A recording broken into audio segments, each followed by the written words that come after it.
Good evening, everybody. How are you? Evening. I hope everybody is well. I just want to go through who we have on the call so that anybody who is dialing in knows. So from the Board of Finance, I've got Kristen, myself, Charlie Dana, Bob Monroe, Bob DiPietro, Dick Tuttle, and that's all I see right now. And from the town, I have Josh. I don't know if it's in the same icons, that same order that you guys have, but I'm just sort of going across my boxes here. Sandy Pirog, Jill Collins, and then from the Board of Ed, I have Superintendent Kristen Hecht, Sue Pike, Ann Decker, Casal, Chris Davey, Scott Rich, a phone number I don't recognize, 860-874-8448. Andrew Burnell. Hi, Andrew. How are you? And then also I'm at work, so. Nick Levine.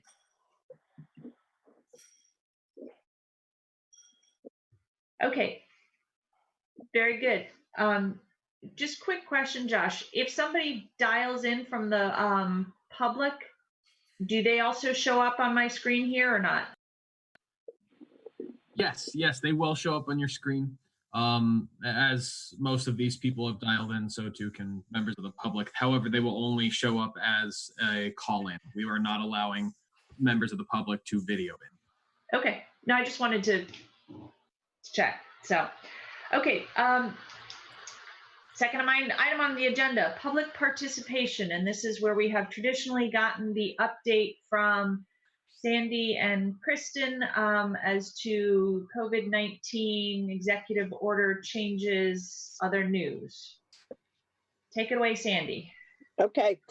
I don't think there's been much this past week in executive orders. We're up now to 7AB.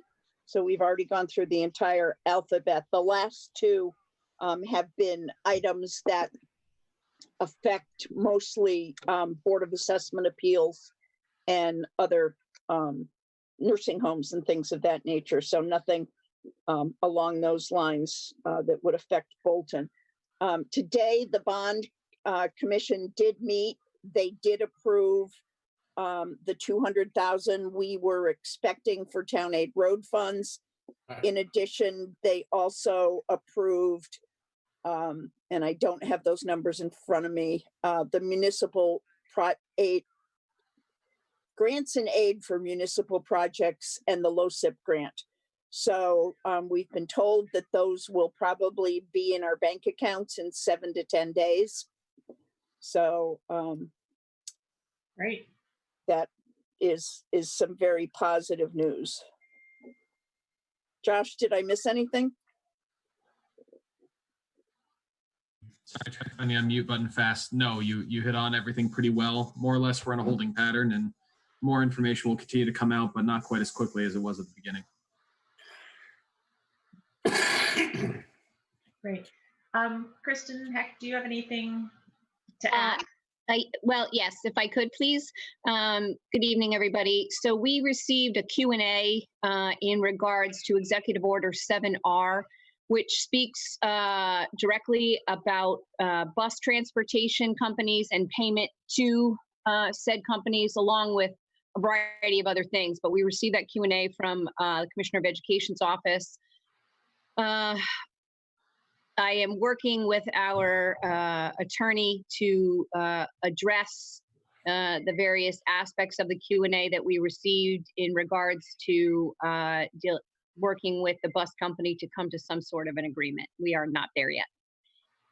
And as everybody knows, we are out until at least May 20th, and we're on break this week. Thank you. Kristen, quick question, if I might. So in regards to the Q&A from the State Board of Ed, so there's lots of other towns that are kind of in the same situation, huh, with the bus companies? Everybody's in the same boat, but there's several different companies in Connecticut. Right. And most of them are taking a similar position. Not all, but I think that's relative to what the economic circumstances may be for the one particular group who seems to have broken ranks with the bus company as a whole. They have a lobbyist and a group where they each have membership in statewide. So that's the information that I'm hearing at this time. Cool. Thank you. Okay, on to the third item on the agenda, the approval of minutes. I would like to make a recommendation, and I would need approval from all of the Board of Finance members. I am going to make a recommendation to Hi, table. I'm sorry, this is Ross. I have been having trouble dialing in, so I just got here. I wanted to let you know I don't have any video access. Okay, thank you, Ross.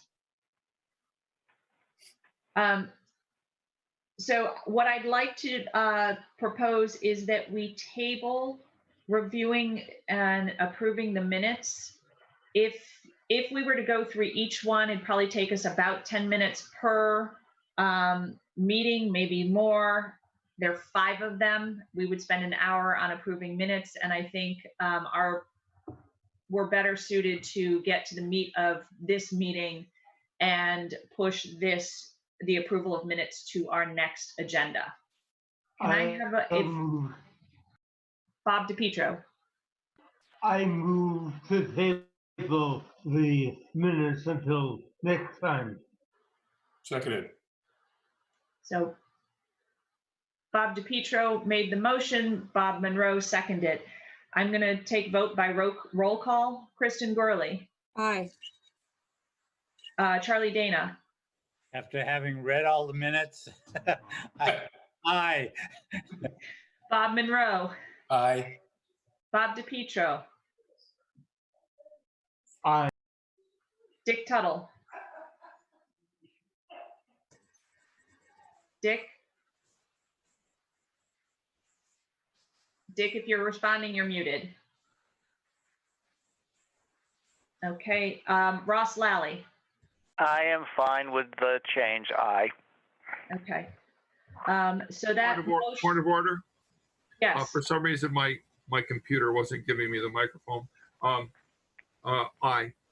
Okay, so unanimous, we will push those to our next meeting. Item number 4. Hey, excuse me, could I just ask Josh, would you be kind enough to send me the meeting password so I could join with video? If you could just email it to me at my town email address. You got it. Thank you, sir. Okay. Elected official and town staff reports. If we could start with the tax collector summary. Josh, I'm assuming you are going to put all these things up on the screen in 1 minute. Correct. I'm just trying to get Ross the password so he can get in and see all of this with us. Okay. So the first one, I'll wait for Ross. We'll wait for Ross to get up if you want. No, it's just I'm not sure what's going on, but I clicked on the link on the town website and I just it just takes me to an empty page on That's the right. town website. For elected officials and folks who are invited to the meeting, we are limiting certain access to others, I should say. So you had to get it from the link in your email. Right. Oh, okay. The link is Then, in your email. All right, It'll never be- mind. I got the link in there, so let me do that. And that should It's work going to then. be on the email that I send everybody with the agenda and the materials. That's where you'll get it now instead of on the front page of the town It's going website. to be at the top of your town email now. Not a problem. Okay. Thank you. okay, we'll give Ross a second to connect in and Ooh. Zoom out here a little bit. Not that far. Hold on, almost there. Sorry. Okay, I got it. Ready? Okay, so our current yearly levy is at 101.85% versus last year, we were at, no, I'm gonna say it there. 99.9. Oh, see, that's because last year it was at 99.95, but we had done the adjustment. We haven't done our adjustment yet to this particular, once we approve the adjustments, then that percentage is going to change because we're going to bring up that new revision. We'll have another column on this that adopted, revised, and then collections year to date. So that's why it actually dropped from it was higher than last year at 99.95 because we had done the revision by that point, or by this point last year. So it's kind of not apples to apples now. But still, we're still doing, Lori's doing a great job of collecting. She's doing a wonderful job. I got a question. Yep. As compared from last month, is there any change here? Last month, yes, but not the last we talked. It's very minimal. Just Okay, last time we talked, Right. last numbers that we looked at for this. right. So this is going to be as of March 31st, not as of what the last information I gave you was up to date. This is as of the 31st of March. So this is going to, these numbers are going to be lower than what we actually discussed about revising our revenues too. And Jill, correct me if I'm wrong, there was an additional 9,000. Yes. Yep. So I think we talked about revising to 15,630,000. I think is what we talked about revising it to, because of the extra money that we received just in the month of April.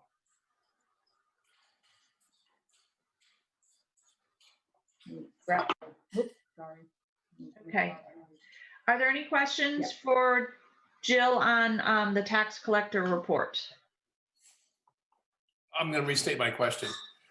So from the last time we spoke, the number that we're seeing now, the 17,495,086. Am I correct in understanding that that's gone up by 9,000 from the last time we spoke? Yeah. Well, let me hold on. For what we revised it as. That doesn't necessarily mean it went up to that. Our revision is higher than this. Yeah. Just in the current levy, we went up 9,000, and we did receive that.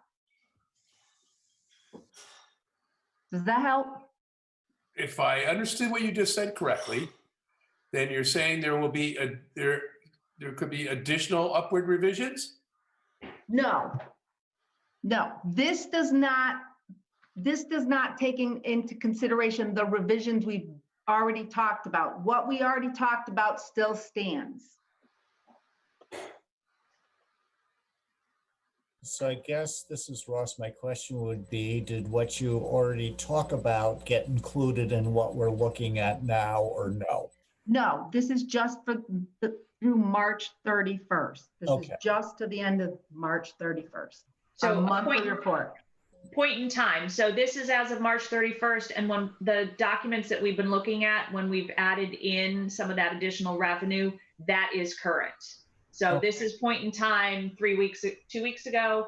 But what we're working from, our numbers in terms of our budget deliberations, is current. Clear as mud?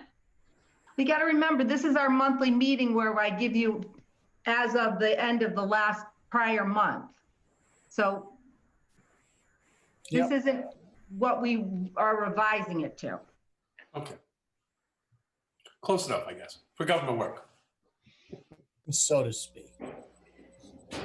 Okay, any other further questions?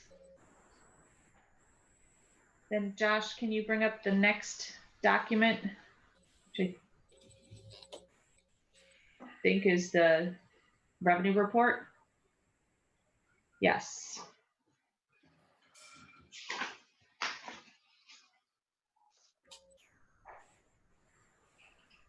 As we talked about before, we are still kind of looking at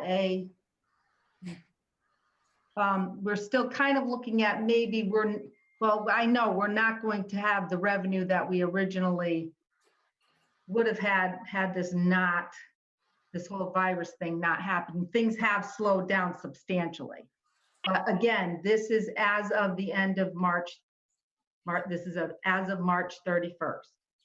The other information that we've been talking about was through those days of April that we talked about. So this does not have any of the revisions in them yet. We'll see those at the end of next month. Okay, and if I remember correctly, then say we have an additional $9,000, right? If that is indeed the case. When we get together to set the mill rate after a successful referendum, we could conceivably take that into account. Would that be right? No, you can't take that into account. Well, you can take it into account, but nothing's a surplus unless you receive everything that you revise your numbers to, above and beyond what we revised them to. But when we do our scenarios, the information that you have includes that or the information you're going to use includes that $9,000 already. So what you're saying, Jill, is this is like the report as of 3/31, but you will have some updated information for us to use when we have to decide upon mill rates and all that other good stuff. Correct. And that we've already worked with somewhat. Yes. Yeah, because as you said, this is for the end of March. Things have changed a little bit since then, which is where we're getting this additional $9,000 out of. Correct. We're just revising the current levy up $9,000 from where it currently is now. Where shown on this document. Yeah. Correct. Okay. I know that in a previous meeting, we've talked specifically about areas where we know we're not going to get as much revenue. I don't want to rehash that unless somebody has a particular question on a line item. Well, I would just ask, would it be good? I don't know if there's other folks besides us who may not have been on the call that would be of benefit to. I'm just posing the question. I can go back to my. And if nobody says anything, then I'm personally good to go, but I just like to think about folks who might be listening from the public or somebody else who may not have been at our last meeting. We do have information though that we will talk about and show on the screen with the revised numbers. Okay. Yep. Again, you know, That's okay. I'm just thinking about there's like this group of us who've been together and know this stuff, and then there's a potential for other people outside of our group of people on Board of Finance or Board of Education who have been to the meetings and may kind of need a little more context than we have. So that's all I was asking for. Yep, totally understand. Totally understand. I was trying to go back to I had a list from the meeting that we had. I was going to quickly read them, but I don't have that list handy. Actually, I do have that list handy. So if we want to just quick recap, based on COVID-19, some of the things that we know are going to be lower in this year's revenues, interest income, partially because of the interest rates that are out there, building use fees, library fees, since we're not getting charged overdue, senior donations, town clerk fees, telephone fee is less, and the rent for the municipal center, the church and the Y could be less. So those are the ones that we had shared in our March 31st meeting. Emily, this is Sandy. Yes. 24,859 in municipal projects. That's up on the screen is what the bond commission authorized today. So we should have that well before the end of the fiscal year. Great. You also mentioned Town Aid Road. Is that? That's down at the bottom of that page, and that is the number we're getting for Town Aid Road. So that will also be in. But Okay. Town Aid Road is a specific fund, and it's not part of our general revenues. Okay.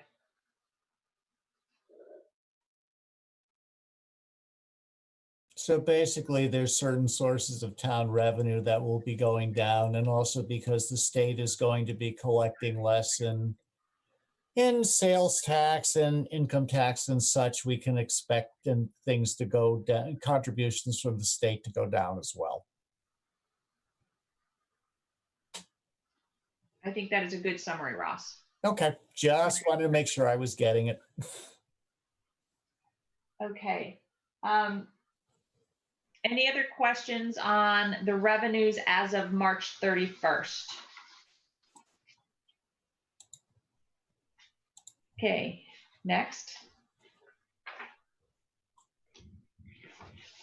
Hi, everybody. Josh Kelly here talking. If I just get this to zoom out a little bit more for you, you will see our expenditures. And this is, again, as of March 31st, as the last few items have been. There are three lines that I want to bring to your attention. As with every month, I look for two different indicators when I go through to make this presentation.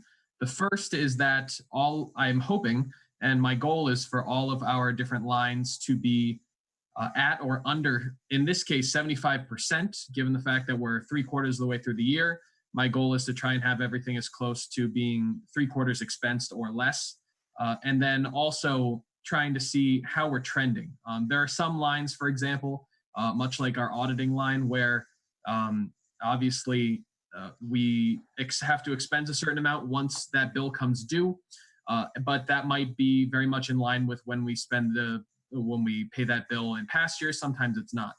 But what I'm really looking at is those different departments that are trending wildly out of range for where they have been in the past 3 years, and that they are expensed more than 75% at this point.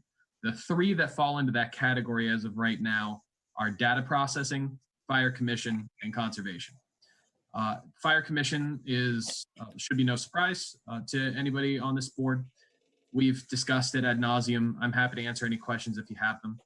Conservation and data processing. Data processing, we had a number of different items all come due at the same time. The vast majority of them are 3-year contracts that, to be honest, I'm not sure were necessarily foreseen coming into play in this budget cycle. I believe that it will be a problem going forward, but it did meet the criteria to point it out to you that we are trending a little bit above that 75% mark on processing, which is row 10 if you're looking at the screen here. And then conservation, which is row 31, is also very slightly trending above that 75%, given the fact that they will not, I don't believe that they held a meeting this month. I believe that we are going to see that correct itself with the lack of expenditure on a board clerk. but that does also meet the criteria to bring it to your attention. Besides that, if you have any questions about how expenditures are going right now, please let me know. But otherwise, I can move on to the next section.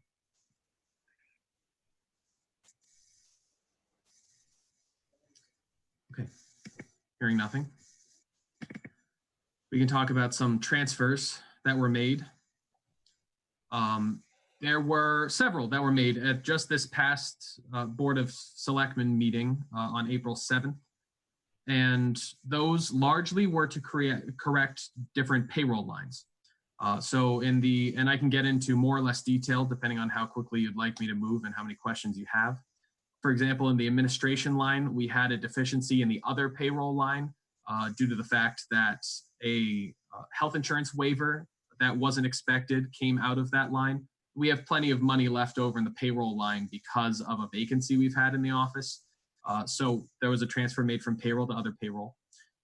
We did create a rental line that has specifically been set up for the rental of 2 RV units. Those RVs are stationed down at right by Notch Road Municipal Center, and they are there for first responder housing. In the event that any of them are exposed to COVID-19, they don't have somewhere to go, and they need to be away from their family, whatever the case might be. They need their own separate space to be in quarantine. We've reserved that for them, and we've created a separate line that will help with, we're hoping, FEMA reimbursements and just general auditing. The assessor's line, the town clerk's line, the land use line are all not exactly intertwined, but all more or less follow the same line of thinking.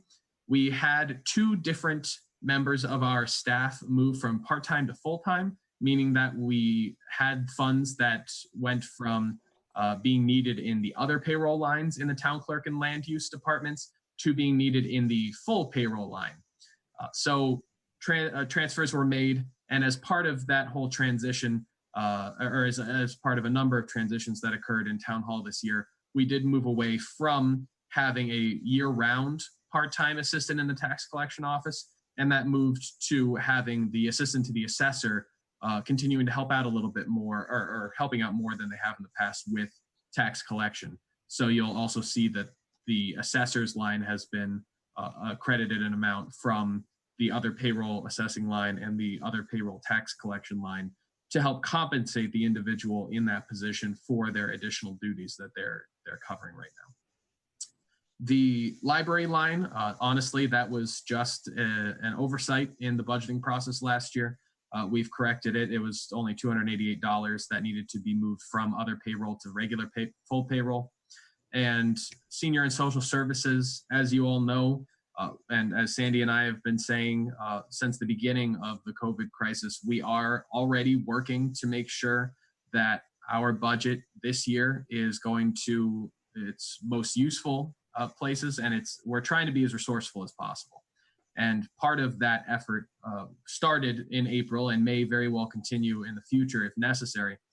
But we transferred $5,000 from the amount of money that we've saved in the tax collectors department to senior and social services, where it will be used under the other payments line for resident assistance in general. So that might mean if somebody's having trouble making oil payments to heat their house, if they're having trouble with rent, of course, obviously there are a number of different remedies for that right now, but we have that money set aside as part of resident assistance so that we can accommodate whatever needs may arise.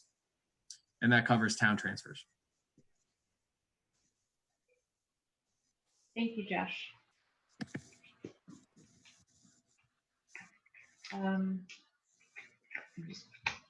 The next, okay, so that is it for all of our town updates, correct? That's right. Okay. If we could have updates from the Board of Ed. Kristen, I'm happy to pull up items as you wish to, or you or Casal or anybody else who's on wish to discuss them. But please let me know which item you'd like to have up at any given point in time. Okay, sure. So if we could start with just the memo, Josh. Yep. So you all received this memo with regards to a transfer that the board made of $22,000 from electricity. 16,000 of it went to supplies for the district, cleaning and maintenance, and 6,000 to repairs and maintenance to cover needed cleaning supplies, personal protective equipment for cafeteria, custodial, and other essential staff, and materials for projects that can be completed while maintaining social distancing while students and staff are not in school.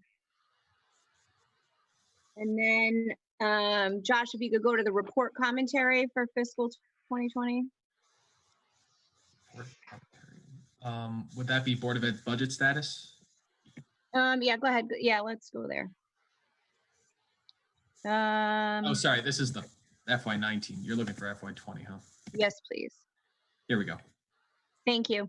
So as you can see that we are currently 68% expended. And then if you continue down, Josh, I think, keep going.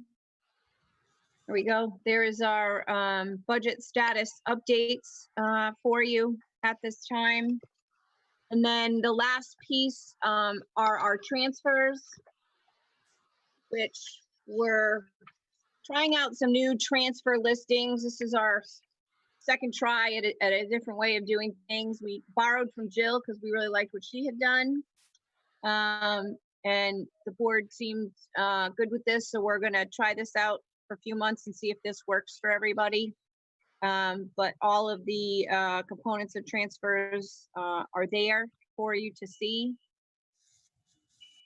And that's all I have for tonight.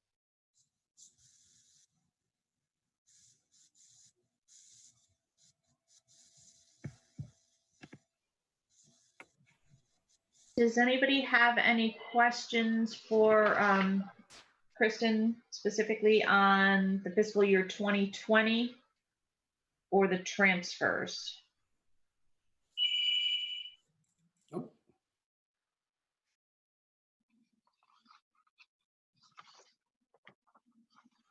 And I apologize for the other phone ringing behind me. I don't know how to unplug it.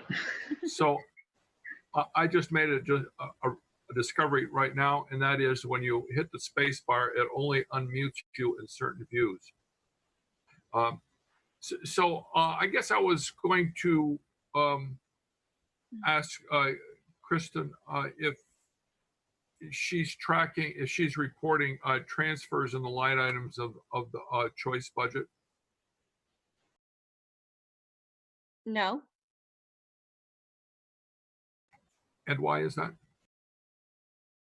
That's not something we've ever reported on. We don't even have all of our choice monies yet. I understand, but you have a spending plan, and if you're not spending it on the things that you have expected to spend it on, why wouldn't you report that?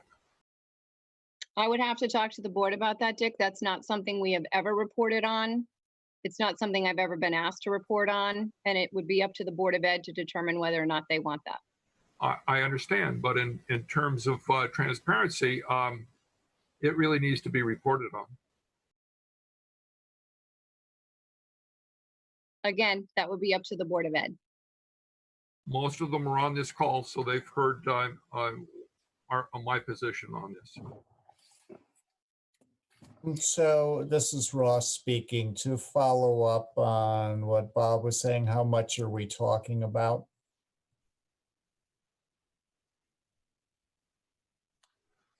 I'm sorry, Ross, can you repeat that? I didn't quite understand your question. I just want to know what is the sum of monies that we're talking about potentially? Is it a large amount? Is it small? What's, percentage of Board of Education budget? Because I'm just trying to get a grasp, to follow up on what Bob was saying is like, how much are we talking about? Is this worth pursuing in the, in the spirit of transparency, as Bob was saying? Are we talking about Bob or Dick? Oh, is that Dick speaking? I'm sorry. Okay. Oh, so that's why I was confused. No, that's so my problem. What, the percentage of choice to the overall budget? Yeah. Is it a large percentage? Again, as a new person, I don't know. It's a fairly small number, though. If you give me some, I have Kristen's budget booklet. I could look for, the numbers there if you want to give The me a quick second. answer is Otherwise, I can get that information. I think I can answer the question, Ross. They're anticipating $400,000 Yep. in choice grant funds this year.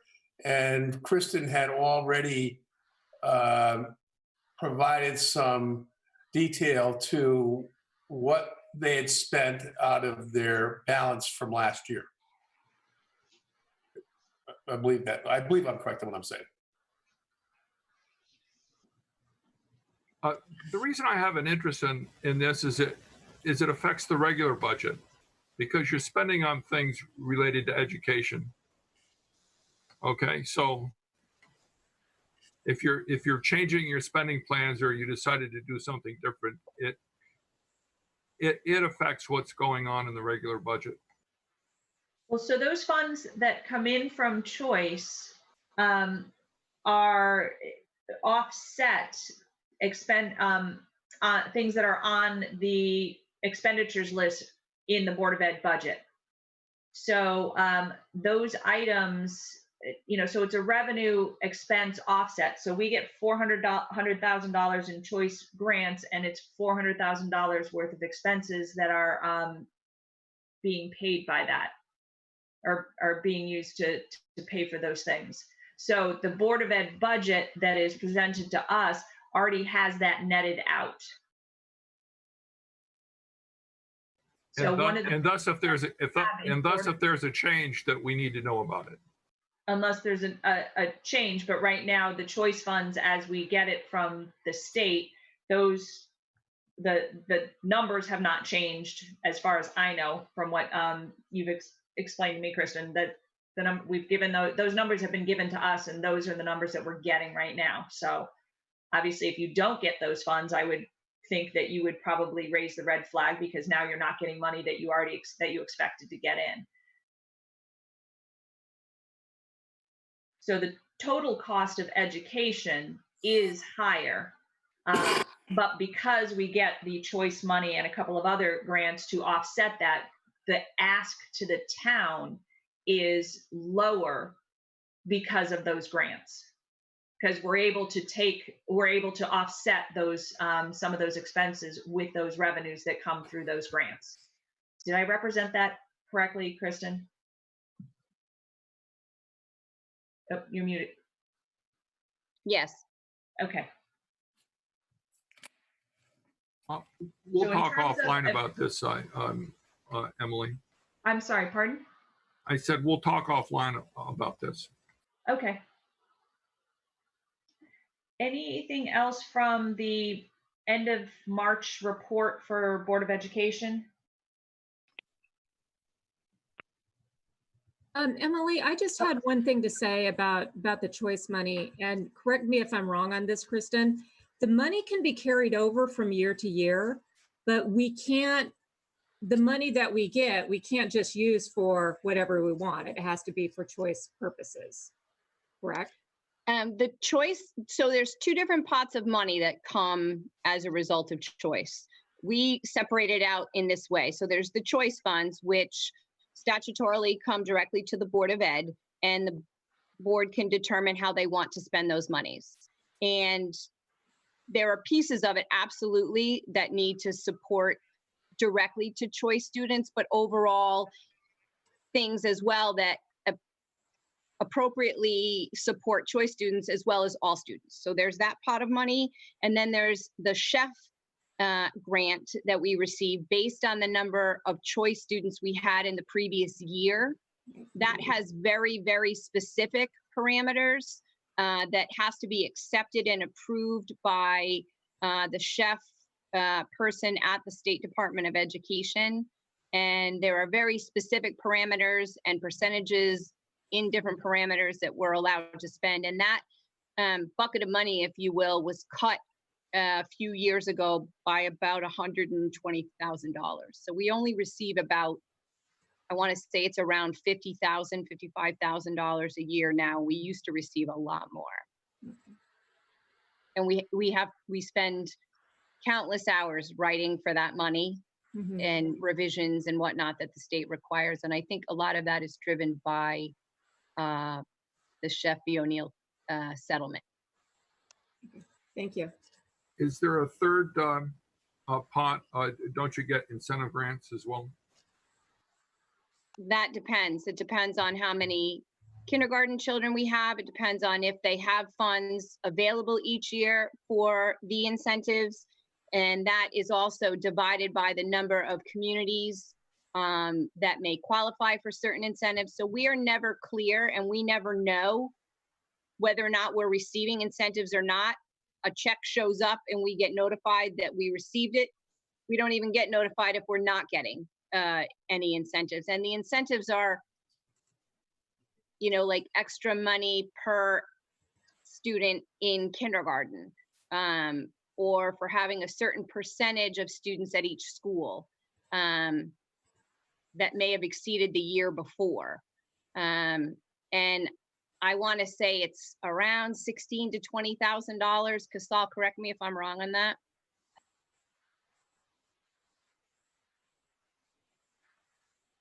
I think you got it 60,000 though last year, right? Not for the incentive ones. If I recall, the incentive ones is, you know, was 10 or 12,000, something like that.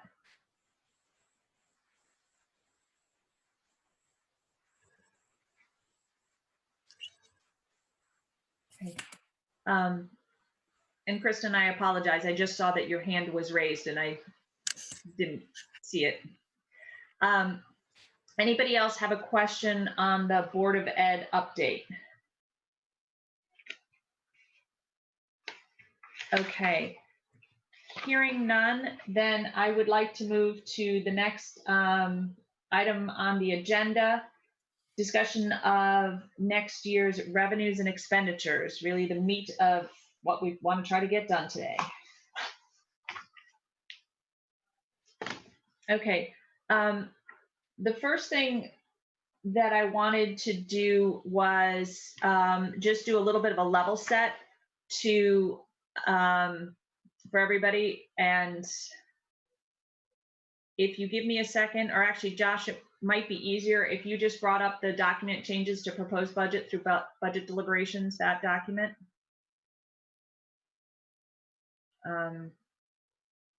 Sort of, yeah. So one of the questions that came to me was, okay, we've gone through 3 or 4 different meetings and the numbers keep changing, and I just want to make sure that everybody knows sort of where we started and where we ended our last meeting. So that's our starting point for tonight. So if you can take a look at this document, what I tried to do is the April 2nd was the first time we really had a proposed budget sort of in this format. And if you take a look at the bottom of that, Josh, if you don't mind scrolling down, if you take a look at the delta between total revenues and total expenditures, at our first meeting, we had a gap of about $704,000. Okay. It was the first time we had seen some of these numbers, and then we came back. Thank you, Josh. We came back the following week and had a couple revisions to those numbers. So in the revenue section, we talked about the fact that we went down, that we're revising the interest revenue going down for a couple reasons. One, because of the state, the Board of Selectmen adopted the statute, or that's not the right word, but adopted so that people have an extra 3 months grace period on their taxes. So therefore, if people take advantage of that, we're not going to get the interest, the taxes in, therefore we won't make interest on that money. Did I categorize that correctly, Sandy? Yes. Okay. Then we had realized $9,000 in tax revenues, and an additional $1,000 in tax in interest on that. Plus, we got an extra $6 for a disability grant higher than we expected. That one's sort of a nit. So on the revenue side, we had those subtractions and additions. And then down on the expenditure side, there was just one correction made on the town proper. There was an addition error. And so the correct number is $6,285,574. So starting our April 9th meeting, we had a delta between revenues and expenditures of $726,118. And if you can go up to the top of the document, Josh, for me, please. That was where I had asked both the boards what kind of give backs could you give towards next year's budget. The Board of Selectmen committed $100,000. The Board of Education committed $125,000. We also realized that the contingency fund from this year had not been spent, so that is $66,000. And the teacher retirement system, we did not have to pay into that, so we have the $41,244. And the $300,000 in temporary loan, we did not need to take out a temporary loan because our budget was passed in time. So those items were included into the cash surplus available for this particular year. Dick, I see your hand raised. Let me just finish this and then I'll have you ask questions. So if you scroll down, Josh, to the bottom, you can see that with those give backs, and a contingency left at 91,000 as it had been in last year, we had a delta of from revenues to expenditures of $19,575. So that's sort of where we ended our meeting last week, saying if we left contingency at 91,000, that our gap is $19,575. Dick, I see your hands raised. Question. I don't hear you, so I'm assuming you're having a microphone issue. Dick? Let me unmute. The problem, of course, is the fact that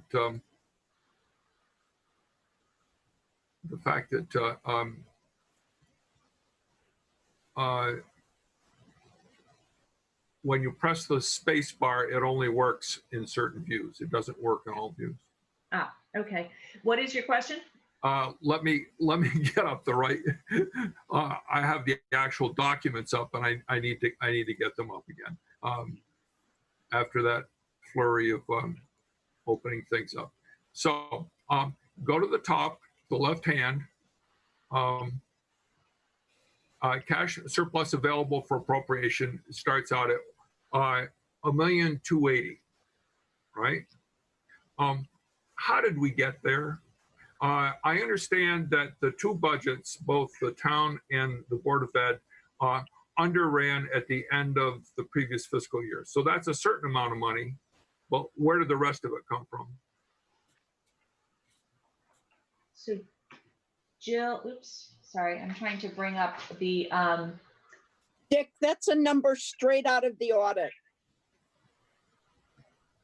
Yeah, but where did it come from? A series of revenues being higher than anticipated last year and expenditures being less than anticipated. So that's a combination of the two sides of the budget underrunning and revenues being higher than expected, than we assumed. Correct. Okay, and the 50,000. Refresh my memory of what the fund balance is.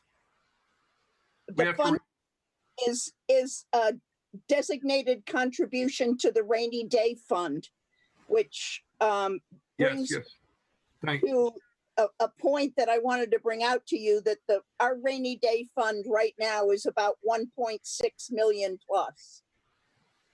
Okay, and And lastly, look at another way, instead of having a $19,575 gap to close, if we had a $71,000 contingency fund instead of a $91,000 contingency fund, it would be zero, correct? Correct. That is correct. Thank you. Those are all my questions. Thank you very much, Emily, for this explanation. Okay. I hope that was helpful for everybody to sort of go through the progression, especially for the people who have not done this before, how we went from our April 2nd meeting to our April 9th to the end of the April 9th, and now we are at April 16th and taking our next step.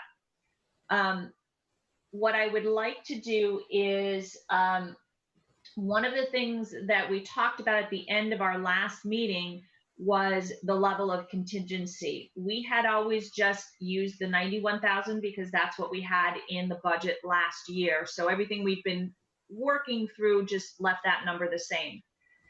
In our discussions last week, we talked to Ross Lally's point of Brave New World, many things that are unknown, not sure what's going to happen with COVID-19, not sure if there's going to be a reprise of it, several unknowns for next fiscal year.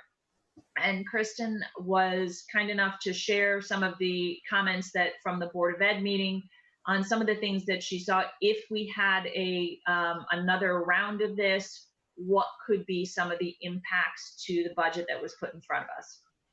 And I think the discussion that we had last week was one place we can do some planning is around the contingency. And we can increase that or decrease it to hopefully take into account some of these unknowns. And just some historical, we've done that in the past. There was a year that the budget, the governor didn't pass a budget. We didn't know what was going on there. There were some unknowns with the police protection, and then also last year with teachers' retirement fund system, where we did add things in there just to cover ourselves in case they came to fruition, because we just really didn't know either way, and there was a big enough chunk of money. So I think the next step in our discussion should be is what does this board feel comfortable with in terms of a contingency level for next year? Josh did some analysis to other towns. If you could bring that up for me, Josh. Just taking a look at, and Josh, a question to you. I'm assuming these are the 2020 contingencies are from budgets that are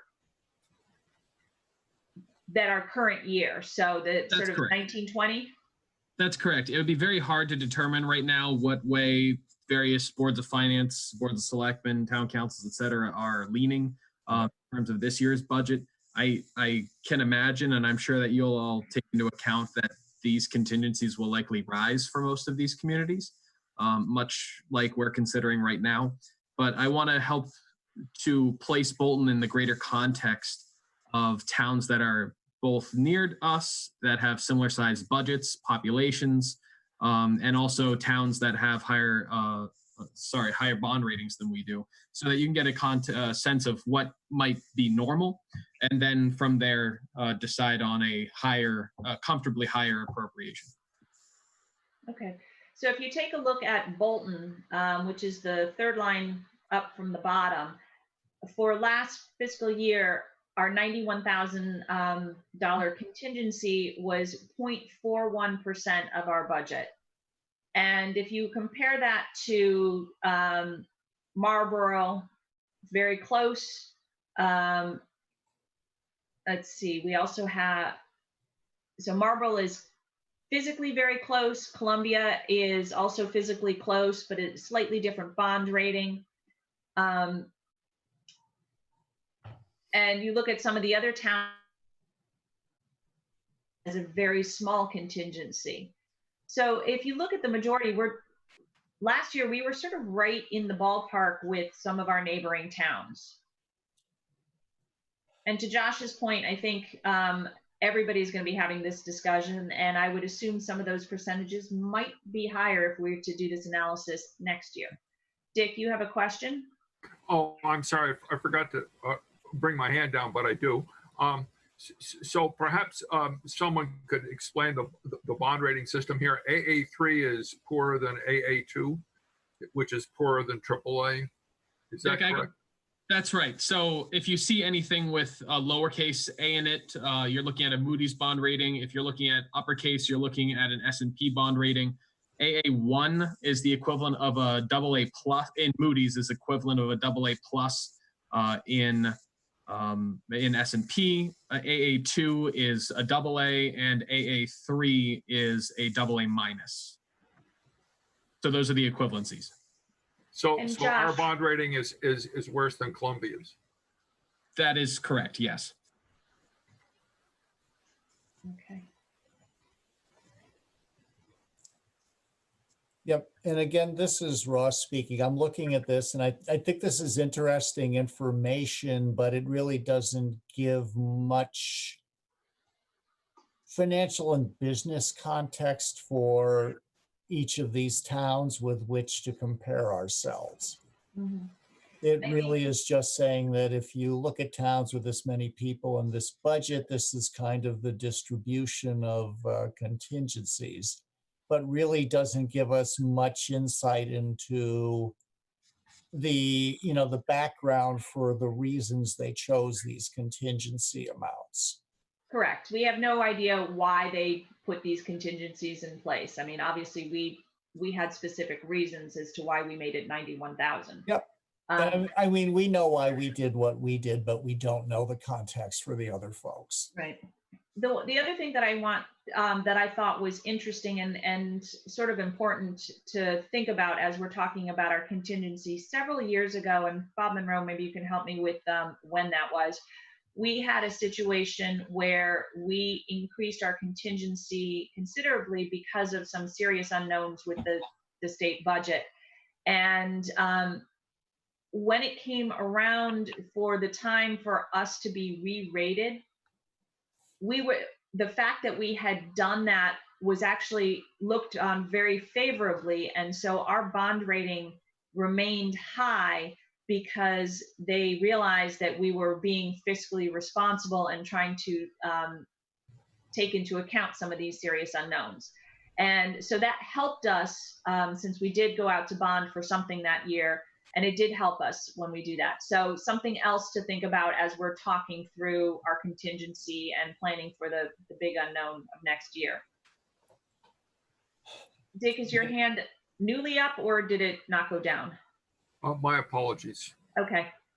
I don't always notice if it's gone up or down. So, okay. So then the next question is really sort of where is our comfort level for everything we've talked about for the contingency for next year's budget? We had some discussion last time, and I want to, just to Dick Tuttle's point, if the contingency was 71,000, we would not have, we would have a balanced budget. Revenues would equal expenditures if we had a contingency of 71,000. Rounding a little bit, but 71,000. There was also discussion of what the max is that we could have in a particular, in our contingency. And so that is sort of the other extreme. And then there's lots of possibilities in between. Kristen Gorley, you have a question. I do. It was mentioned, I think it was the last meeting, or maybe it was the meeting before. And this is just kind of pulling from the experience of the more experienced members on the board. But Bob Monroe had mentioned that the contingency fund used to be at 250,000. Was that during the time that you had just mentioned when it was, it actually reflected well? Yes. When you were reviewed? Okay. Correct. That was like 4 years ago. Okay. And long before that, it was only 25,000 for many, many years. Okay. Yeah, so historical, typical quiet times, it's 25,000. And if it's not spent, that goes into the rainy day fund. Anything above 25,000 can be rolled into the next fiscal year's budget, like we rolled the 66,000, because that is sort of the delta between 91,000 and 25,000. That makes sense. Thank you. Okay, Ross, I see your hand up. Yeah, I thought I'd just try raising my hand instead of jumping in. So I guess my question is, like, we have the extremes on this, and we've talked about, we could either go a small amount or we could go the maximum. And usually those are the two things that are not going to happen. There's something in between, which is more likely than either of those extremes. And so let's kind of go back to, I know Kristen had talked about some things that we needed to be concerned about for Board of Education, that there's some of the potentials around special education where people might not be happy with what the circumstances are delivering, and they may express that through legal action or whatever. They also, on Board of Education, may have the needs to do more with, basically, how do we do remote schooling with students? Do we need more Chromebooks and so forth?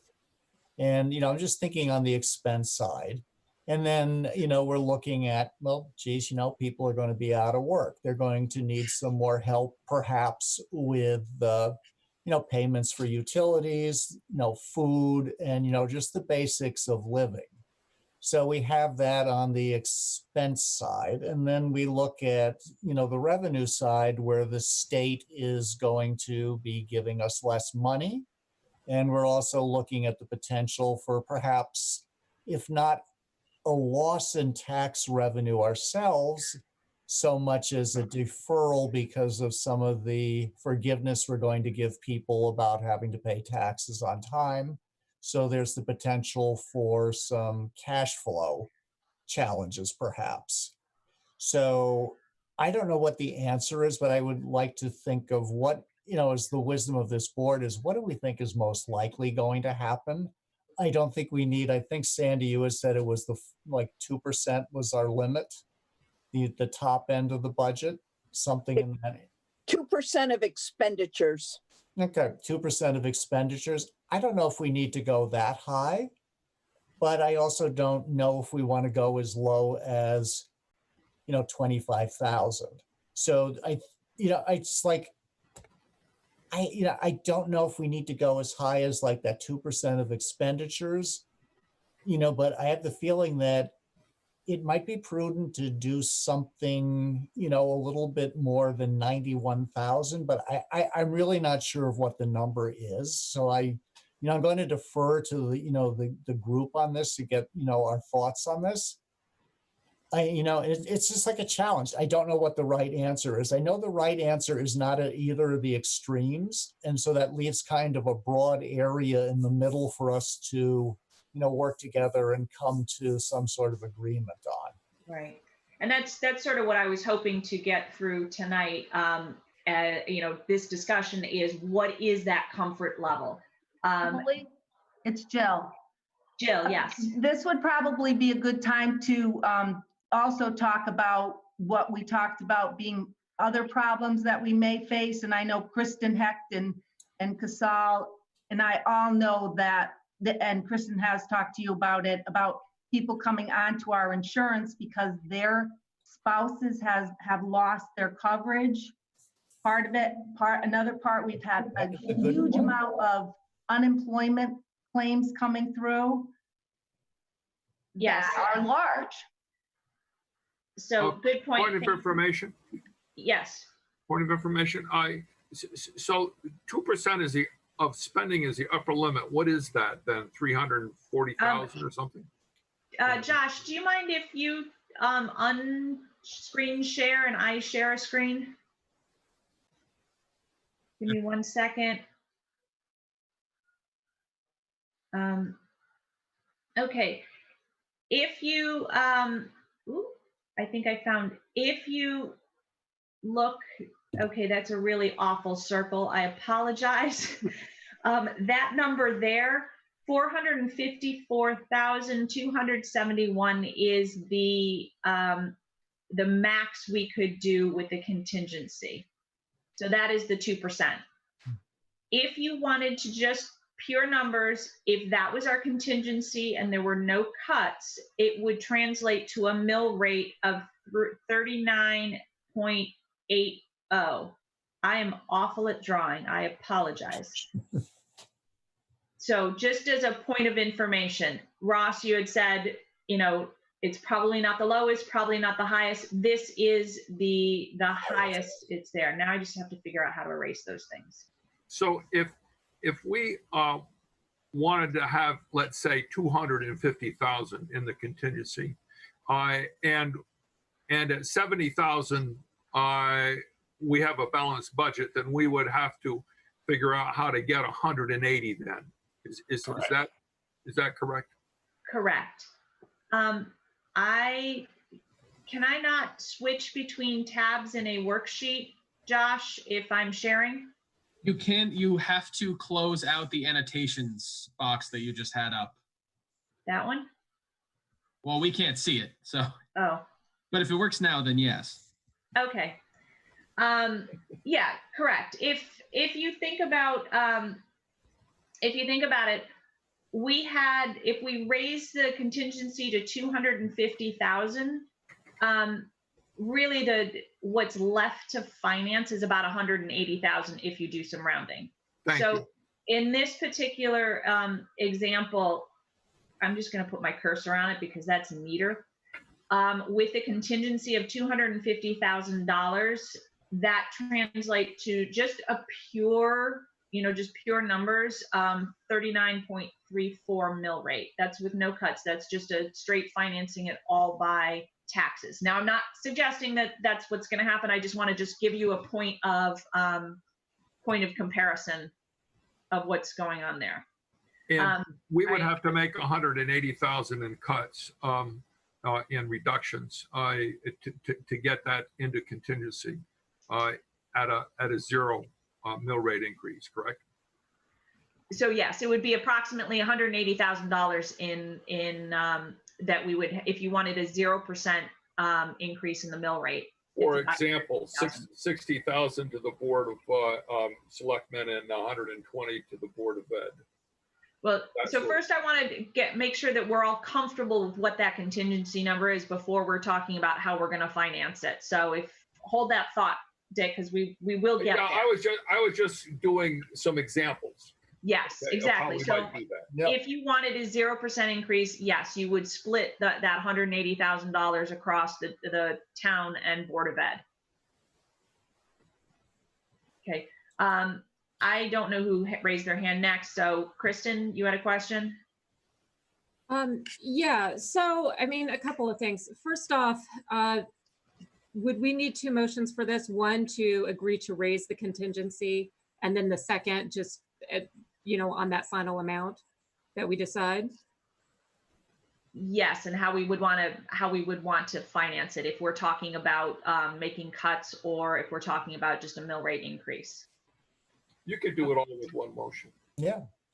Actually, you're right. We could do it all in one motion. If we did a motion, that might be a good thing, because then we could just get into the discussion formally. Okay.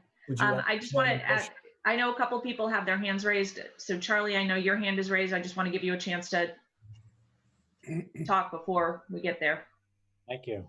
I actually had a couple of questions which have already been partially answered, but the reserve for fund balance, how does that work exactly? Because I thought I heard someone say earlier, if you raise that by 19,000 and change, that it would eliminate the difference. Is that an option that we have also? Could we have raised the contingency fund somewhat and then raised also the fund balance to cover that difference? No, fund balance is a balance sheet item. And you're talking revenues and expenditures right now. Okay, I just wanted to make sure it's clear on that. That's all. Okay. Okay, that was, so does anybody else have their hand raised? When I'm sharing it, the screen looks very funny. Bob Monroe does. Bob Monroe. Yes, just for context, the present mill rate is 39 even, I believe. Yes, thank you. Bob, I'd be interested in your opinion where you think the contingency fund should be. Me too. Well, I've been sort of tossing this around in my head, and I will throw out. I agree with Ross's comment. I think the top end, the 2% is too high. That seems like overkill. In my mind, $250,000 sounds about right based on some of the things that Kristen had mentioned, insurance, unemployment, other things that we're going to need to potentially deal with because of the whole COVID situation. That, I mean, we don't have a actual number for any of the cost of those things, but $250,000 sounded like it could at least cover what we would need to cover. So that's sort of where I'm thinking is 250,000. I would love to hear what other people are thinking, if they're like that, or if they want, if they have other options that they want to consider.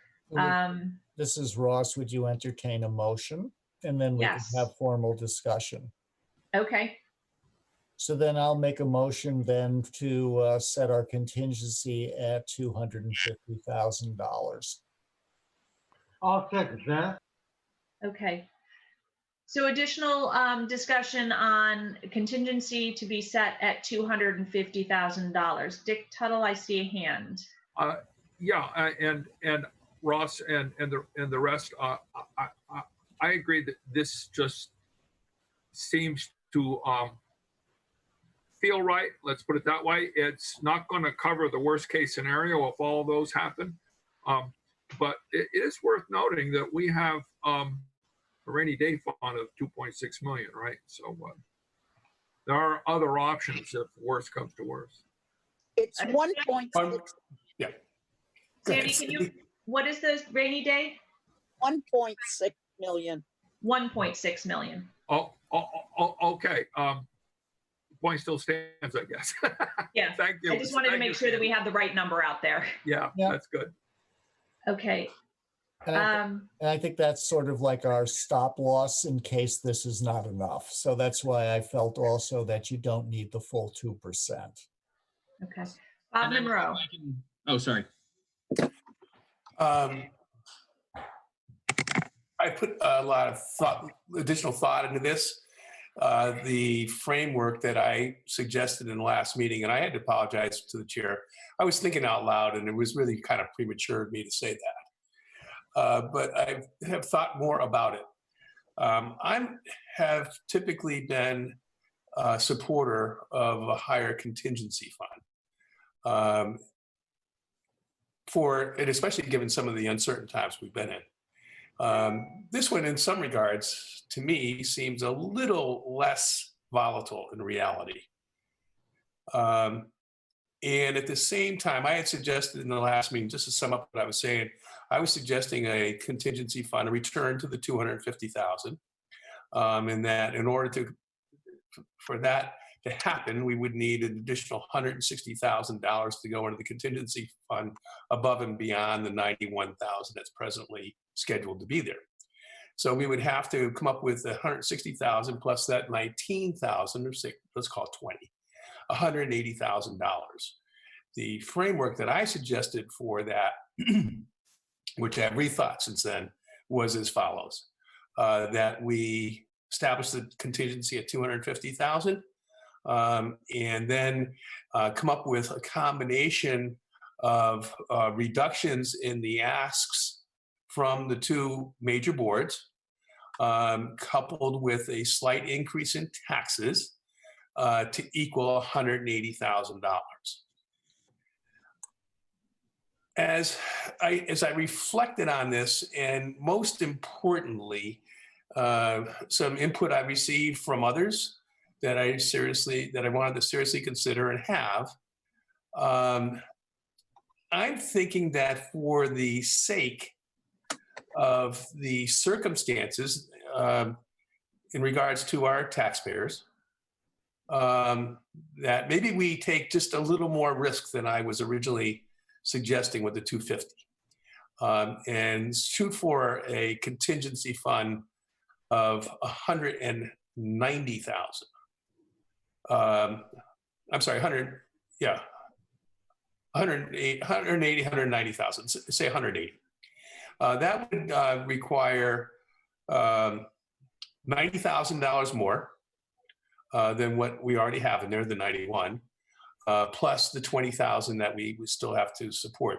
That would leave $110,000 to come up with to fund that increased level of contingency fund, which would then be available to either board in part or whatever as necessary. And of course, we have the fallback of the rainy day fund, and especially as it relates to special ed, which is something that we need to be cognizant of, but nothing we could plan for. So I'm suggesting that maybe we can lower our sight on the contingency, and conceivably, when we look at what we would ask to the boards to digest reductions in their requests, and then maybe we do this to make sure that there's no tax increase this year at all. So, the jeopardy that we would be in would be the possibility of not being able to handle some additional contingent matters that might come our way, that we would have to come up with another way of funding. But given the whole situation and taking in what Ross had said earlier, or the two sides of Ross's argument, might I add, I'm thinking we could ease off on the gas on that contingency level to say 180. Okay, thank you, Bob.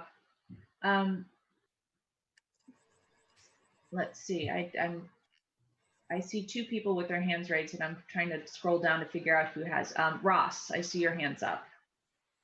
Okay, then let me lower the hand. And I like the idea of not raising taxes, because I'm thinking about people who have, like, again, as I've said, I'm fortunate. I'm work at home. I feel kind of shut in and trapped, but I'm still getting income. And I'm thinking about people in service industry jobs and others and such that we have a number of in town who don't have that option that I do, and are, they're not even getting their unemployment checks from the state because the state is overwhelmed. So I'm kind of leaning towards what, Bob was saying about, and I think I'd mentioned earlier that I was not comfortable with like our raising taxes, the rate under, the current circumstances, because I just think it's going to not go over well. And I don't think it's the right thing to do under the circumstances. So I will back Bob up on that. And then I will think about, does it make sense under those circumstances to get there to cut back on our contingency? And we do have that rainy day fund, but I don't think we're at the point where, this is where it gets kind of tricky, because I don't think we're like in the middle of a depression or a real mess where we need to go into the rainy day fund. And it's tempting because there's a chunk of change sitting there, sort of like, do you want to raise your 401k for certain, expenses? And so again, I'm not sure what the right answer is. I'm leaning towards not raising the taxes. And so then that leaves us a couple of options. Do we reduce the contingency? And do we also then, on top of that, ask for some givebacks? So Bob, I'm kind of going in your direction, and I need to think about it a little bit more. The primary driver for me is to not raise the taxes, because one, I don't think it'll look good. And whether or not it looks good, I think we all have to talk about, is it the right thing to do on, under the circumstances to raise our taxes or not? regardless of whether, we're elected and, do we worry about whether we get elected again or not? But it's like, what is the right thing to do under the circumstances? And I'm really not feeling, like it's a good thing to raise taxes under the circumstances. So I'll kind of go with that. And then let's talk about what does that do with, the contingency and give backs, from the town, plus my other feedback about, I don't want to go raid our rainy day fund too soon either.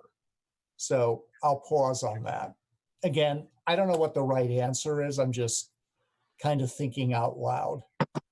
Okay. Thank you, Ross. Kristen Gorley? Yeah, a couple of things. I mean, first off, I don't think anybody's thrilled about the idea of raising taxes. However, one word that sticks out through this fiasco with COVID-19 is prepare. I mean, we've heard it over and over again.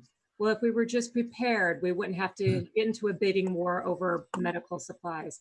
If we were just prepared, we could have had this. If we were just prepared, we could have diverted that. We know that there's a very strong possibility that we're going to get a second wave with this, which gives us a window of opportunity to actually get ourselves into a position. And I agree with you, Ross. I'm not quite sure what the answer is either. And this is more of just things to consider. But I sure do get worried about things like supply chains. Yeah. And when we are, Kristen Heck did an incredible job with getting those Chromebooks. But, and if I'm misspeaking, please, correct me. It did seem like it was a concern that for supplies for the school, that bidding wars could start in that particular area too. And I don't think it would stop there. So I was originally thinking about 200,000, and then I became much more comfortable thinking about those things, about actually having it up to the 250. Also, keeping it in mind that if we don't use the funds, it can go back into the general fund the next year. Yes. Good point, Kristen. And with that, I do want to reiterate something that Jill touched on, just in terms of prepare. One of the things that both the town and the education side are probably going to get hit with are changes to insurance enrollment that were not planned. Mm-hmm. So I know that both groups sort of poll their employees and say, okay, what are you thinking you're going to do for next year for insurance so they can budget? Makes sense. Well, if that spouse, significant other, whatever, no longer has the insurance, they're now going to put that spouse or whole family onto the Bolton insurance. And, that can be a significant amount of money. If, if you're going from a single to a double, it's like $1,300 increase. So I can tell you that, a single family is $723, a double is $1,301, and a family is just over $2,000. So per month, right? Emily, per month. Per month, yes, monthly, a monthly increase.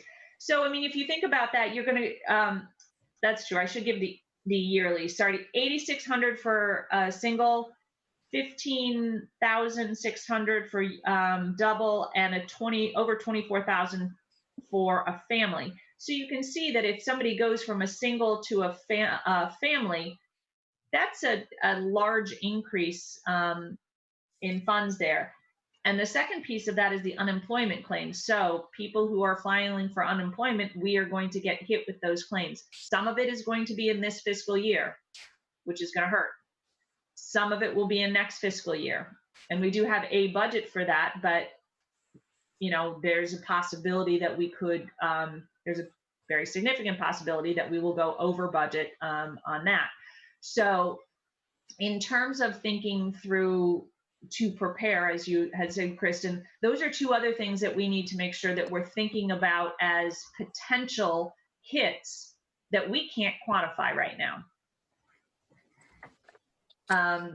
So just wanted to throw that out there, and I apologize, I confused everybody with the monthly instead of the yearly. I've got too many numbers in front of me.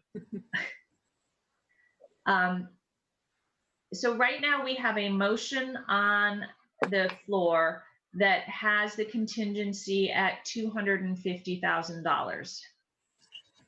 Could I be recognized, Madam Chair? Yes. Dick, is that Dick? Thank you, yes. Let me pull my hand down now that I've been recognized. I think it's a slam dunk that we're going to get hit with a second and maybe even a third wave of the coronavirus. And the reason I say that is that for us to go back to open the country back up, we have to get the virus down to really de minimis levels and have really widespread testing and a tracking system to test people to figure out who had contact with the people that tested positive. I don't see that happening anytime soon. I think that supplies are really very short, and therefore I think and there's a lot of political pressure to open the country up. So I think that number one, we have to be, that eventuality we have to be prepared for. And likewise, what Jill said. So I'm a lot more comfortable with the 250. Now, how we finance it is we're going to need 250 minus 70, so that's 180 to finance it. Yes. If we take it, if we take the ask and reduce them, what we're really doing is saying, give us some of that money that we may eventually give back to you. Okay, now that it increases our liquidity, if you will, or our ability to move monies around a lot faster. But it's really a shell game. We're taking it out of. So I would suggest that we split the difference and take 90,000 and asks, and out of the asks in the proportion of 60 from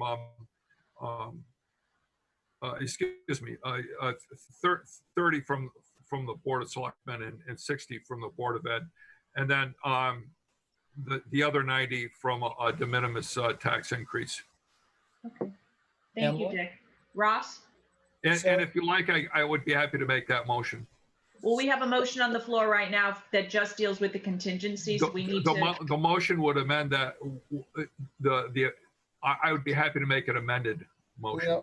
Let me make a suggestion first. Is why don't, if this makes sense to you, Emily, is why don't we vote on the 250,000 and see if that's what we feel is a reasonable number, and just kind of chunk this thing out into pieces. If we feel this number is reasonable to have as a contingency, then let's agree or disagree on that.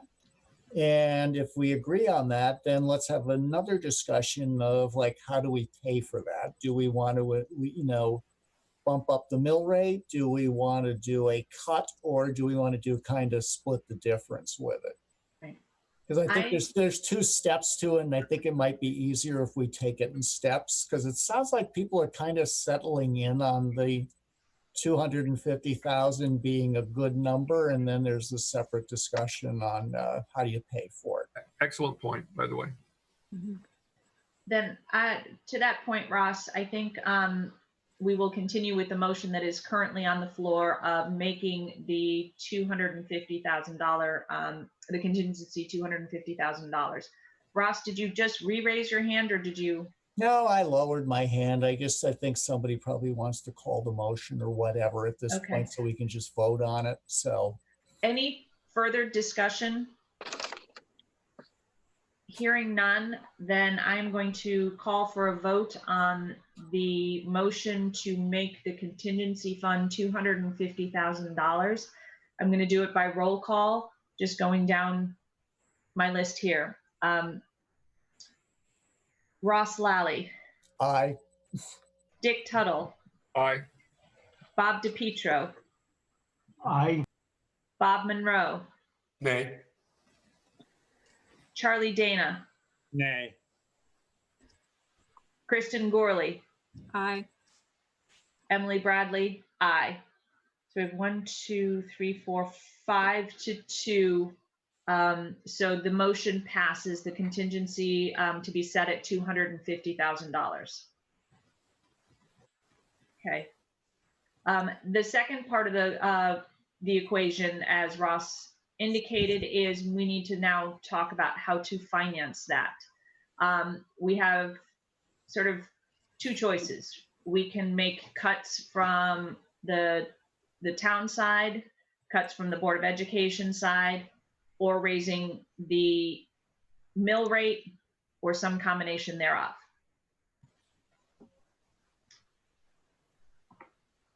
And I'd heard a couple of discussions that are out there. If somebody would like to make a motion, we can then get the conversation started for other things.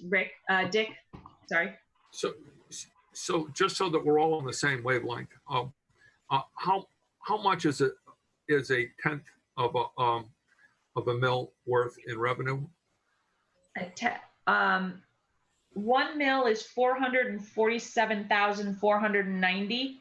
So move the decimal point. So 2/10 of a mil is almost $90,000. Correct. I move that we raise the mill rate by 2/10 and reduce the Board of Selectmen asked by $30,000 and the Board of Ed by $60,000. So basically doing a $90,000 cut and financing the rest of it by increase in taxes. Yeah. Yes. I second that. So Bob DiPietro seconds it. Okay. What I just put up on the screen is if there is a $90,000 cut, this does not split out how it's split between the town and the Board of Education. But if there is a $90,000 cut, the result. The motion did, however. The motion clearly stated 30,000 to the Board of Selectmen and 60,000 to the Board of Ed. Yes, I just don't have that. Oh, okay. You don't have the capability in the spreadsheet. I understand. Could I be recognized to speak in favor of my motion? Yes. Let me just finish that one thought. If you, Okay. With that, the resulting mill rate would be 39.13. Just so that, Dick, yes, you may. So to raise 90,000 is only 0.13? Yes, Jill did some of the math earlier, and this is the resulting. I thought we said one mil was 447. So actually, I will make one comment on that. 1 mil is 447. I think I am using the grand list that has since been revised. There have been a few revisions that came in yesterday that dropped the grand list. So the grand list is actually slightly lower than probably the 447. And I apologize because this was sort of late breaking news to Jill and I. I think, as you recall, she had mentioned that the mill rate, the grand list we were working on was before the Board of Appeals, and the Board of Appeals has done some of their work there, so it has been revised down. So she has incorporated all of the correct grand list numbers, and this should be the mill rate. Bill, did I categorize that correctly? Yes. I'm sorry, I didn't hear you. Yes. Okay. Thank you. May I have the floor? Yes, you may, Dick. So I just wanted to make a couple real quick points. First one is that a $90,000 cut to an ask out of the budget is as large as it is really a de minimis haircut. Second thing is that I'm really quite sure we do need a little bit of extra money. Okay. Thirdly, the history has been that both boards underrun their budgets by a whole lot more than a grand total of $90,000. So to give them a $90,000 reduction in ask is really quite a minor thing. Thank you. Okay, we have a motion on the floor to do a $30,000 cut from the Board of Selectmen, a $60,000 cut from the Board of Ed, and the rest of it would be financed through an increase in taxes. Additional discussion on this particular point.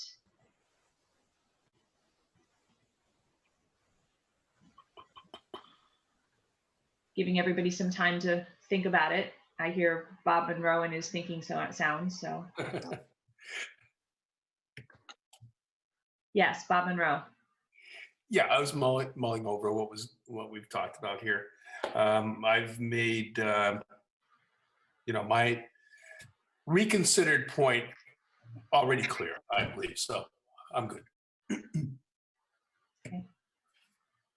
And again, this is Ross. I do think that in good faith to our taxpayers, we as, the major boards of the town do need to make some concessions because we're asking the taxpayers of the town to make some concessions of money that, yeah, the grand list, it did increase, but it's really not money in their pockets. And so I just don't think it's right to ask them to kick in if we as the town boards do not kick in and make a sacrifice of some sort on our part. I take that to be a statement of support. Yes, it is. Thank you. Any additional comments? Oh, Charlie, I see a hand. Thank you. Did I see a hand? Yes. Okay.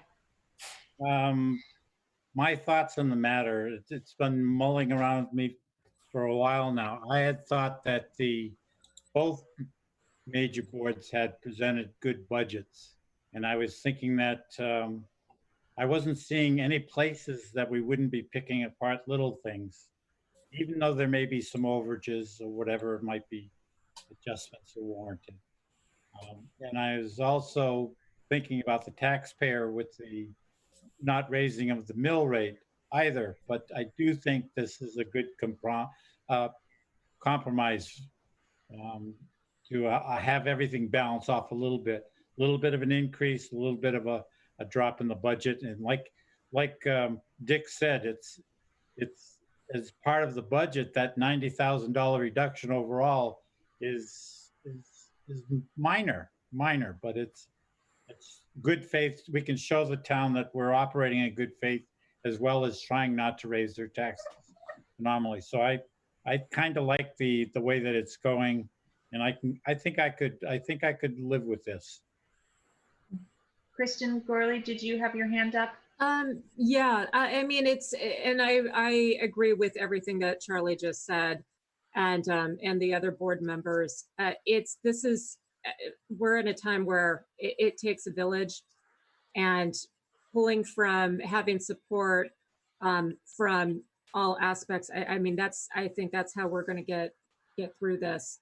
And it does make me comfortable, especially if we are asking for an increase right now from the taxpayers for the boards to kick in a little bit to make this work. So I'm comfortable with it as well. Okay. I am too, Emily, and I agree with everything.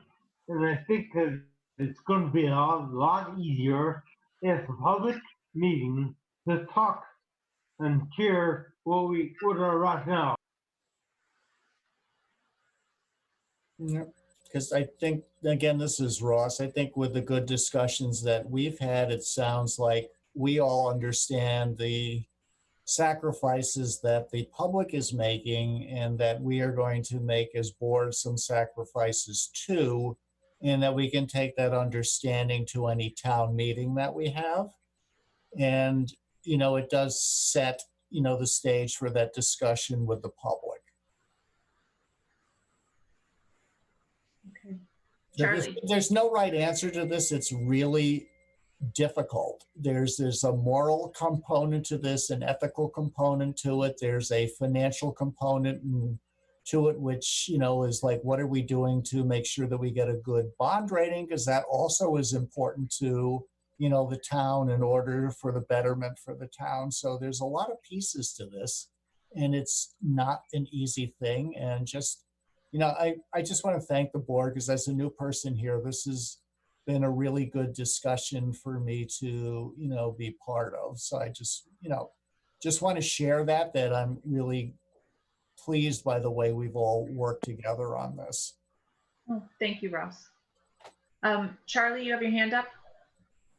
I apologize. I thought my hand was down. No problem. I think we're all starting to get used to this whole technology thing. So any further discussion? No. Hearing none, then I'm going to put this to a vote by roll call. The motion on the floor is that we have a $30,000 cut to the Board of Select, or to the town, a $60,000 cut to the Board of Education, and the rest of it is financed through an increase in taxes. So if I can just go down my list. Ross Lally, yay, nay, or abstain? I'll say aye or yay, whichever means yes. Okay. Dick Tuttle. Aye. Bob DiPietro. Aye. Bob Monroe. Hey, Charlie Dana. Aye. Kristen Gorley. Aye. And I vote aye as well. So it is 6-1. So the motion passes. That are contingency at 250 from the first motion, and cuts to the Board of Selectmen of $30,000, cuts to the Board of Ed $60,000, and an increase in a slight increase in the mill rate. Okay, I am going to stop sharing this for 1 second.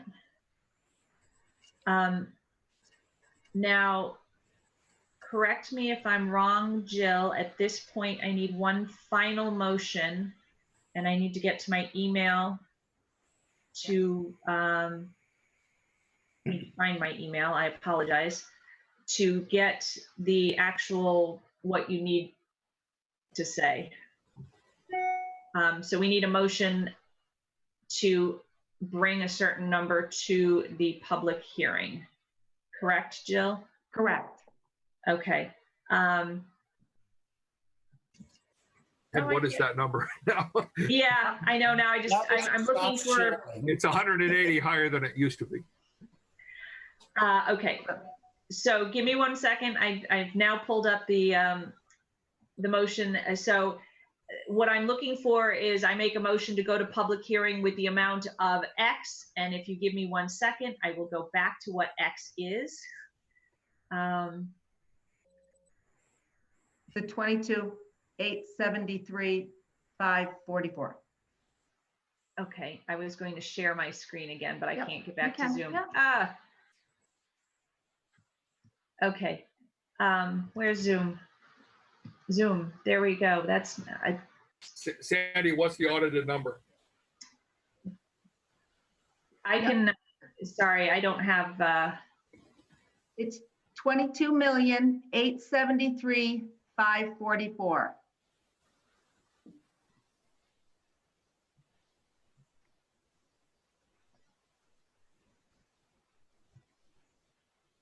okay. Why don't you put that in the chat or something, and then somebody. There we go. can hand. I'm going to, this number right here that I'm going to put in yellow. Correct, Jill? Correct. Sorry, learning technology. Jill, how did you make that number? How did I make that number? Yes. That was taking taking the revised capital, our debt, town proper, your $250,000 in contingency, and the Board of Education's budget less than 90,000. Okay. So if you look back up at the screen, can everybody see this? This was what I had up before. Yes, yes. Okay, so on the screen, it just has the single deduction of $90,000. We've already talked about how we're going to split it, but all of those things added up, subtracting out the 90,000 gives us 22,873,544. So can I have a motion from someone? So moved. I second. Can I have a second? I second. Okay. So the motion on the floor is that we are going to go to public hearing. Who did the first? I'm sorry, Emily. Dick Tuttle did. Okay, thank you. So the motion on the floor is that we're going to public hearing with the amount of 22,873,544. Any further discussion? Hearing none, then I am going to have a vote by roll call. Ross Lally, Aye. Dick Tuttle, Aye. Bob DiPietro, Aye. Bob Monroe, Nay? Charlie Dana, Aye. Kristen Gorley, Aye. and I vote aye as well. So 6-1, that is the number that we're going to take to the public hearing. Very good. And I apologize, I probably should have said moving on to item number 6, but that is sort of what we just did.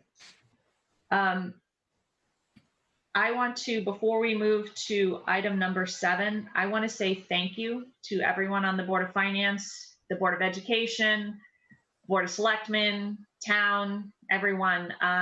This has been an interesting process. We have several new board members that are new to the process, new to the board, and now we have to do it virtually. And I have to say that I feel that this has gone fairly smoothly, some technical glitches, some on my part as well, but I have really valued the comments and the discussions that we've had over the past month and a half to come to this point. So I want to say thank you. This has been, I think this has been very productive in getting to a number, and in these very uncertain times, I think we have come to a decision that I hope we all feel pretty good about. Moving on to item number 7, reviewing our budget calendar. Josh, let me stop sharing. Josh, can you bring up the budget calendar? Because I don't have it Hold open. on just one second.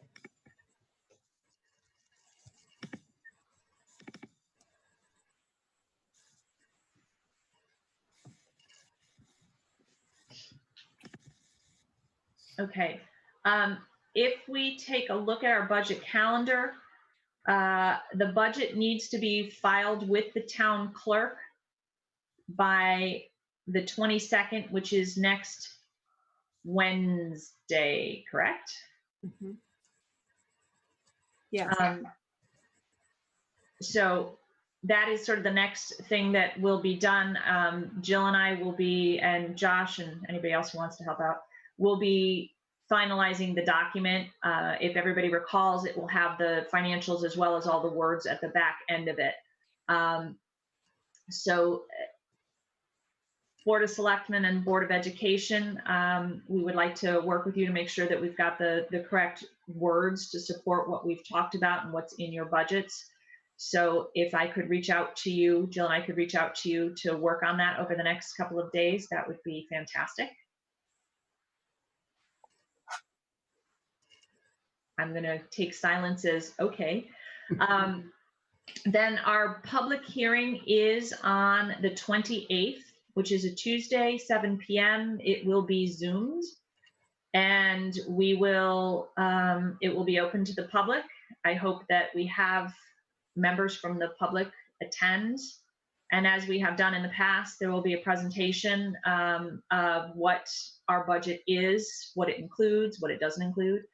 And then we'll also be open for any questions from the public. I will be working with Josh to figure out exactly how that all happens. And as soon as I know, you'll know. And then our next regular meeting, or no, our next meeting will be on the 30th. And in that meeting, we will act on, let me back up. If we need to, after our public hearing, we do have a special meeting scheduled. So as soon as the public hearing is done, the Board of Finance can convene for a special meeting to discuss any of the things that came up in the public hearing. So please plan on coming to the public hearing and plan on staying after the public hearing should we need to. And then we have a meeting scheduled for the 30th if we need it. It will sort of depend on what happens with the public hearing and if there's any additional guidance from the governor, from Sandy and Kristen in terms of COVID and budget referendums and everything like that. And so Emily, this is Russ, just to clarify, on the 28th, we'll open a public hearing. We will listen to the public. We will close the public hearing. Then we're going to meet. Correct. I mean, our meetings are open to the public, but yes, it will be sort of two. Yeah, that's what I mean. It's just like I do when I do inland wetlands. We do a public hearing, then we get to our regular, our specific, inland wetlands meeting afterwards. Correct. So same thing with this. And then if need be, we also have on the 30th, the opportunity for a special meeting as well. Correct. Okay, just want to make sure I get it. Sorry. Yeah, point of information.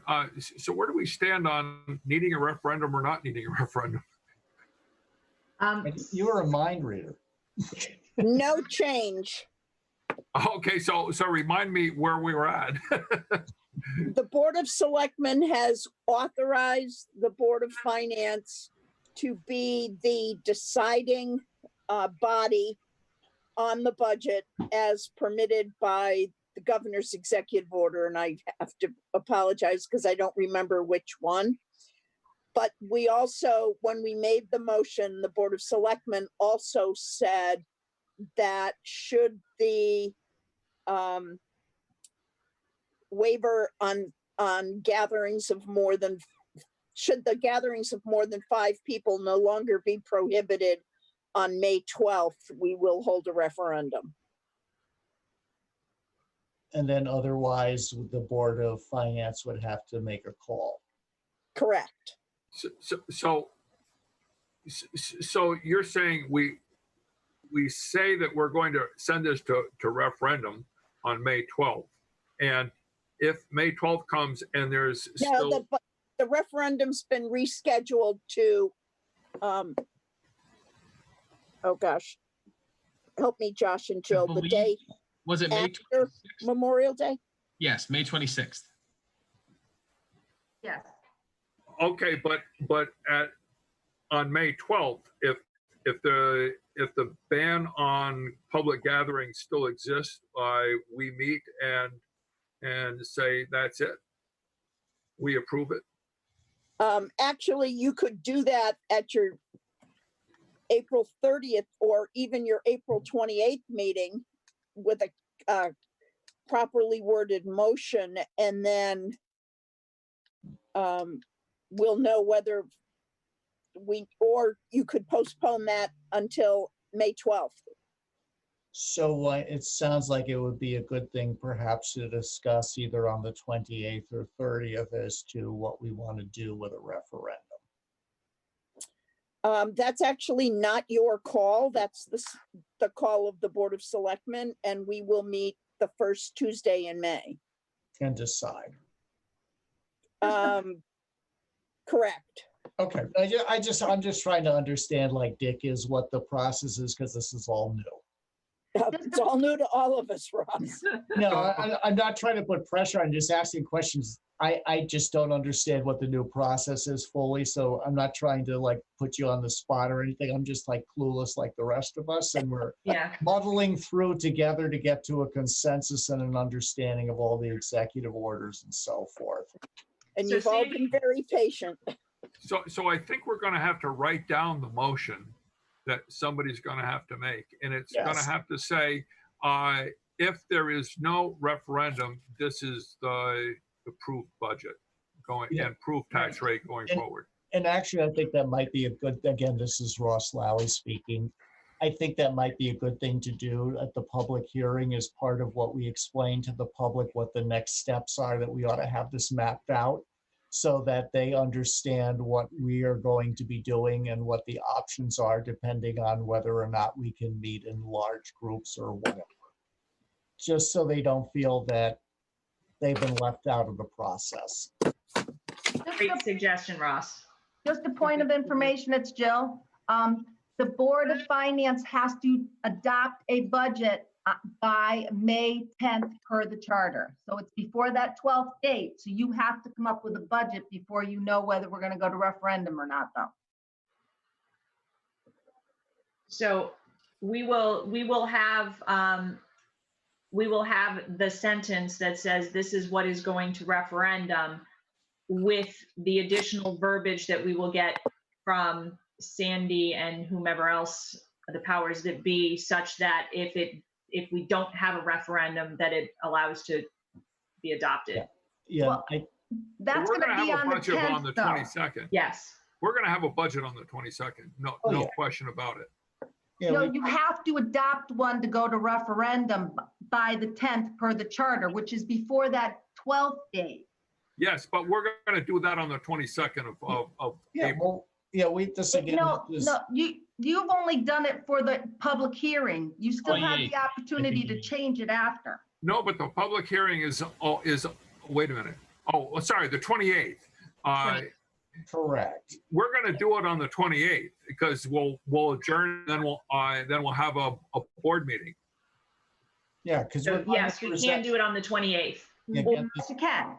Yeah, again, this is Ross. So if I just understand this correctly, we already figured out what we're going to present, on the public hearing. So we're going to present that on the public hearing. And then we'll Correct. listen to input from the town, and we'll have a meeting that night and perhaps again on the 30th, at which point we will come up with what we feel is the budget that will go to referendum. Is that Correct. correct? Yes. And then the Board of Selectmen will decide whether or not we're having a referendum, if I understand. Correct. So I think we just need to put that in a little timeline and show that, as part of our, our public hearing, so folks know what we're all doing, and we are all lined up behind that, because this is just like Yes. I said. I've just written Shall we- myself a note, Ross, to include that in the presentation. So thank you Perfect. for that suggestion. I'm just trying to think of like all these people who aren't part of all these discussions and trying to get by, and they don't really know what we have to deal with from the governor and so forth and our own charter, and that we just help them understand it and make sure they feel like they're part of the process. Dick Tuttle, do you have your hand up for something new, or is it? It's an obsolete hand up. Sorry. Okay, sounds good. So everybody has the 28th on their calendar for the public hearing, as well as our special meeting afterwards. The 30th will be a special meeting if we need it. And can you scroll down, Josh, just a little bit? And then we have is that it? Or is there a next page? I thought this had the That referendum. was it for now, because we didn't know when the referendum was going to be, or it was Okay. kind of up in the air, so. That's fine. I just, for some reason, I thought it had the referendum date on there. Well, So, it did, but that changed. okay.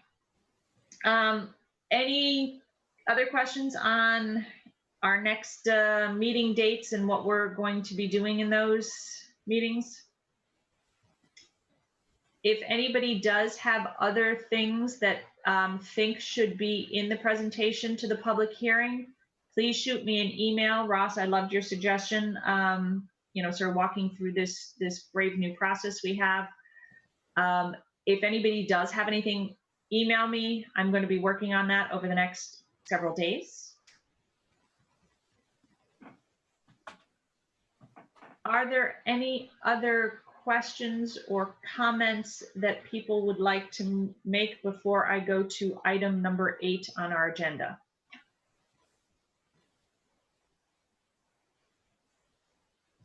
Hearing none, then I would like to adjourn this Board of Finance meeting.